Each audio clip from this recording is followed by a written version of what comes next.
నేనైతే ఇప్పుడైతే మనకు పన్నీర్ బిర్యానీ అయితే చేసి చూపిస్తున్నాను. చూస్తున్నారు కదా, ఇప్పుడైతే పన్నీర్ ముక్కలు తీసుకొని దాంట్లో కొంచెం అంతా కారం వేసుకోవాలి, కొంచెం సాల్ట్ వేసుకోవాలి, గరం మసాలా వేసుకోవాలి, కొంచెం ధనియా పౌడర్ వేసుకోవాలి. దీన్ని మంచిగా మిక్స్ చేసుకోవాలి. అయితే మనం తర్లో దీంట్లో కొంచెం అంతా నెయ్యి వేసుకోవాలి. ఇలాచి, జాపత్రి, ఆకు, ఇలా లవంగా, మొత్తం హోల్ గరం మసాలా అయితే వేసేసుకోవాలండి. దీంట్లో షాజీరా. ఇప్పుడైతే మనకు వాటర్ హీట్ అయ్యి అన్నం ఉడికేలోపు మనమైతే ఒక కడాయిలో కొంచెం అంతా నెయ్యి వేసుకొని దాంట్లో పన్నీర్ ముక్కలు అయితే వేయించేసుకుందామండి.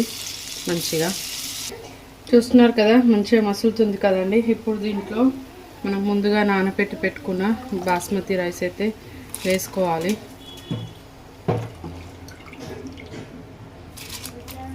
ఇప్పుడైతే స్టవ్ ముట్టించుకొని కడాయి అయితే పెట్టేసుకోవాలండి.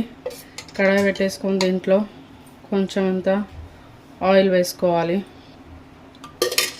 ఇప్పుడు దీంట్లో అయితే మనం సన్నగా కట్ చేసి పెట్టుకున్న ఆనియన్స్ అయితే వేసుకోవాలండి. బ్రౌనిష్ కలర్లోకి రావాలి. కొంచెం అంతా ఫస్ట్లో సన్నగా కట్ చేసి పెట్టుకున్న టమాటో అయితే వేసేసుకోవాలి.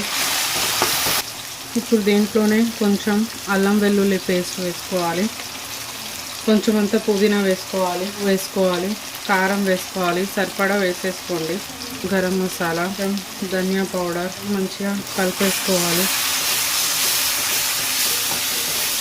కొంచెం అంతా కర్డ్ వేసుకోవాలి. ఇప్పుడు దీంట్లోనే మనం ముందుగా వేయించి పెట్టుకున్న పన్నీర్ ముక్కలు అయితే వేసుకొని మంచిగా కలిపేసుకోవాలి. ఇప్పుడు మనమైతే దీంట్లో ముందుగా ఉడకబెట్టి పెట్టుకున్న రైస్ని అయితే వేసేసుకోవాలి. చూడండి, మంచిగా స్ప్రెడ్ చేసుకోండి, ఈవెన్గా స్ప్రెడ్ చేసుకోవాలి.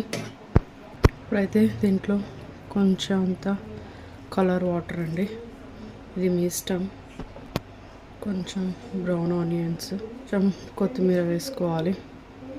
ఇప్పుడు దీన్ని మంచిగా కొంచెం సేపు కుక్ అవ్వనివ్వాలి. మంచిగా ఆల్రెడీ అంతా ఉడికిపోయింది కానీ కొంచెం సేపు ఉడకాలి. మంచిగా ఫ్లేమ్లోనే పెట్టండి, లేకపోతే అడగంటిపోతుంది.